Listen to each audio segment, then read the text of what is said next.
रेणु धीमन जी। श्री हरिवंश महाराज जी, दंडवत प्रणाम। महाराज जी, हमारे जीवन में दुआ और बद्दुआ का कुछ प्रभाव होता है या ये सब कर्मों का निर्धारित है? हमारे जो अध्यात्म मार्ग में है, इसमें को न काहू के सुख दुख कर दाता। बद्दुआ से दुख होता है, और दुआ शब्द का मतलब आशीर्वाद ही होगा। क्यों? दुआ का मतलब आशीर्वाद ही होगा। बद्दुआ का मतलब बुरे वचन बोलना, उसको शापित, साप समझ लो। शास्त्रीय भाषा में साप या वरदान।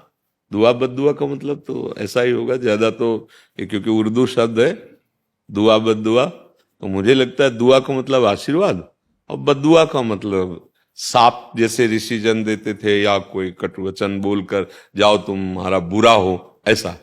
तो हम शास्त्रीय भाषा की बात कहते हैं। को न काहू के सुख दुख कर दाता, और निज कृत कर्म भोग सुन भ्राता।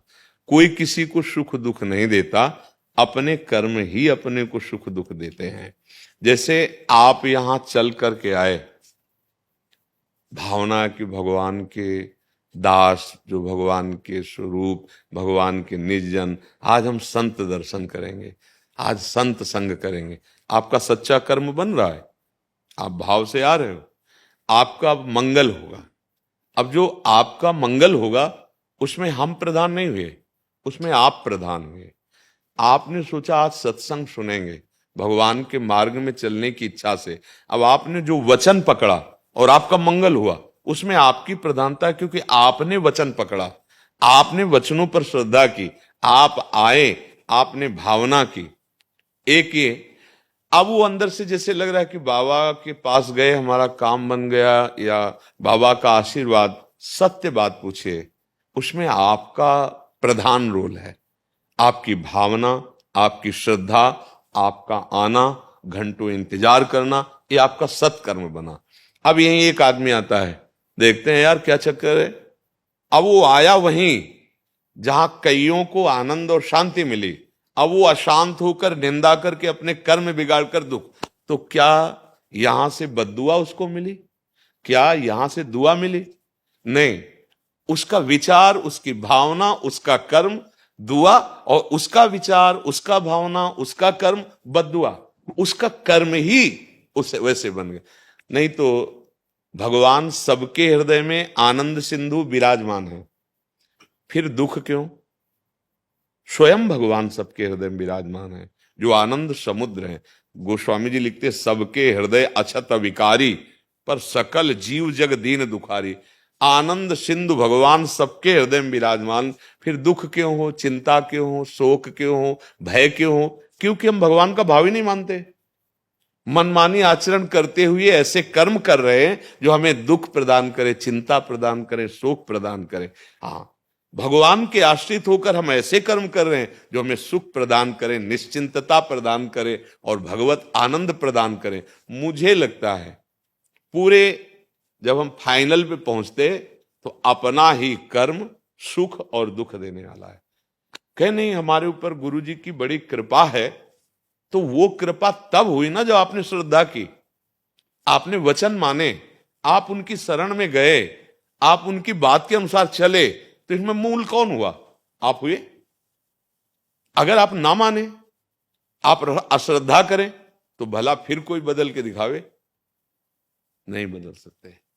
भगवान भी हृदय में बैठे, तुम्हें तभी बदलेंगे जब श्रद्धा करो, विश्वास करो, आत्मसमर्पण भगवान को करो, नाम जप करो, तब आप देखेंगे, तब आपको लगेगा बड़ी कृपा है, हमारा जीवन बदल रहा है, हमें बड़ा आशीर्वाद भगवान का मिल रहा है, हमारा जीवन बदल रहा है। क्यों?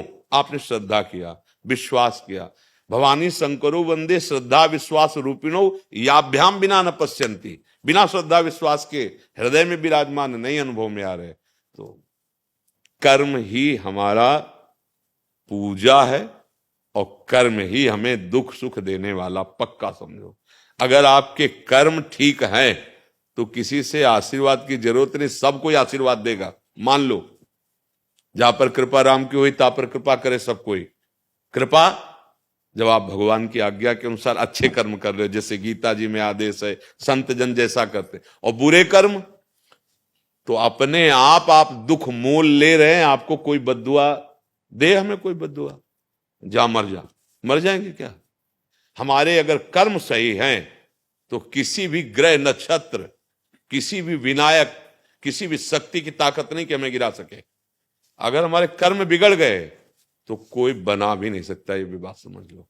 अब जैसे बोले हमने तो देवी की आराधना की, हमारा काम बन गया, आपका कर्म हुआ ना, आपने देवी की आराधना की, आप स्वीकार करते हैं ना, सही ढंग से हो गई, उसका फल मिला, आपको आनंद मिला, आपको लगा बड़ी कृपा हो गई। बात समझनी है, अपने सुख दुख का निर्माण हम स्वयं करते हैं। हाँ, कर्म बुरा किया, तुम्हें लगा कि अंतर ध्यान हो गया, कोई जाना नहीं, अब वो फल देने आएगा, तब तुम्हें लगेगा कि भगवान दुख दे रहे हैं। कर्म बहुत सुंदर आपका बना और जब सुख देने आया और आप किसी संत के पास गए, भगवत मंदिर में, बोले उसी दिन से काम बनना शुरू हो गया, क्योंकि वो कर्म लागू हो गया शुभ। अब ये रहस्य ना जानने के कारण कोई निंदा करता है और कोई स्तुति करता है, लेकिन बात उसमें आप हैं मुख्य। आप ना चाहें तो आपका कोई उद्धार नहीं कर सकता, आप ना चाहें तो आपको कोई संसार से हटा नहीं सकता, आप लगे रहेंगे। आपने चाह की, आप उधर चले, आपने प्रयास किया परमार्थ में, तो आप ऊंचाई पे चलने लगे। अब आप उसे कृपा समझो या कर्म समझो। अगर आप उन आज्ञा के अनुसार ना चलो तो कृपा तो सबके ऊपर भगवान की है। कह रहे सब पर मोरी बराबर दाया, सब मम प्रिय सब मम उपजाए। मेरे बच्चे हो, मैं सब पर बराबर प्यार करता हूं, फिर दुख क्यों? एक सुखी है एक दुखी है। बोले कर्म अवश्य में भोक्तव्यम कृतम कर्म शुभाशुभम, शुभ अशुभ कर्म का हम अपने कर्मों का सुधार करने आए हैं। ऐसे हम भागवतिक कर्म करें, निष्काम कर्म करें, जिससे हमारे कर्म बंधन नष्ट हो जाए और हम परम सुख स्वरूप भगवान को प्राप्त हो। अगर हम कर्म सही नहीं करेंगे तो किसी का आशीर्वाद नहीं। जैसे एक प्रसंग आता है, दत्तात्रेय अवधूत भगवान के अवतार हैं दत्तात्रेय जी, और वो कार्तिवीर्य नाम का जो 1000 भुजा जिसको मिली थी, शास्त्रावाऊ अर्जुन है वंशी, उसने दत्तात्रेय जी की आराधना की, बहुत सी सिद्धियां प्राप्त की, बड़ा प्रभावशाली राजा हुआ, बड़ा बलशाली, 1000 भुजाएं थी। उसी के जब आचरण बिगड़ गए, श्री जमदग्नि जी के आश्रम की गौ अपहरण की रोका गया, अंततोगत्वा जमदग्नि जी का उसने वध कर दिया, तो पूरे उस वंश का भगवान परशुराम जी ने विनाश कर दिया।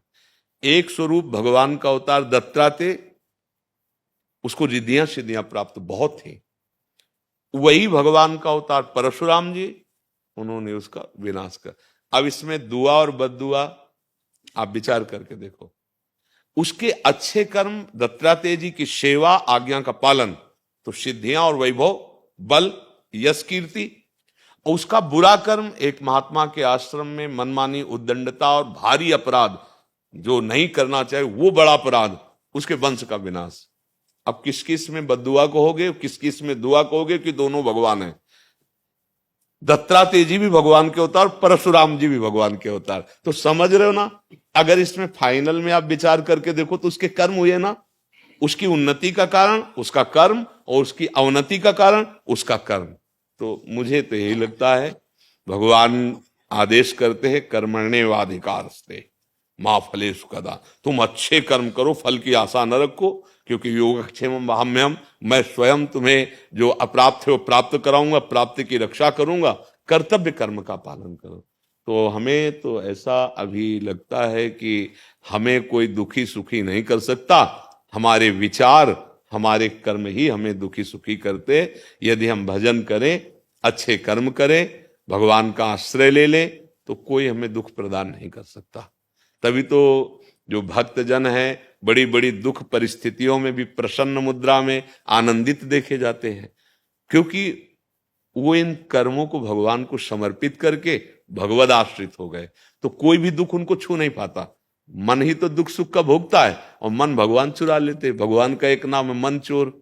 अब मन भगवान में लगा हुआ है, आनंदित है, शरीर में पीड़ा है, बाहर लोग निंदा करें या अपमान करें, उसको कोई फर्क नहीं पड़ता।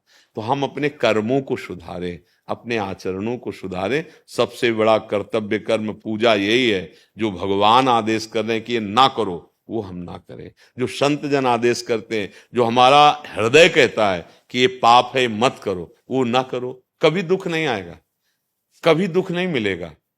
अब ये शरीर रच गया वो तो आएगा, लेकिन अगर सही आचरण करोगे, नाम जप करोगे, सब ठीक हो जाएगा। हमको ही नाम जप करना पड़ेगा, हमको ही अपने आचरण सुधारने पड़ेंगे, तभी आशीर्वाद सबका अपने आप मिल जाएगा। और हम बुरे आचरण करेंगे तो कोई भी आशीर्वाद काम भी नहीं करेगा। दत्तात्रेय जी का आशीर्वाद काम नहीं किया, वही परशुराम जी के रूप में अवतरित होकर उसे नष्ट कर दिए। इसलिए कर्म ही प्रधान है।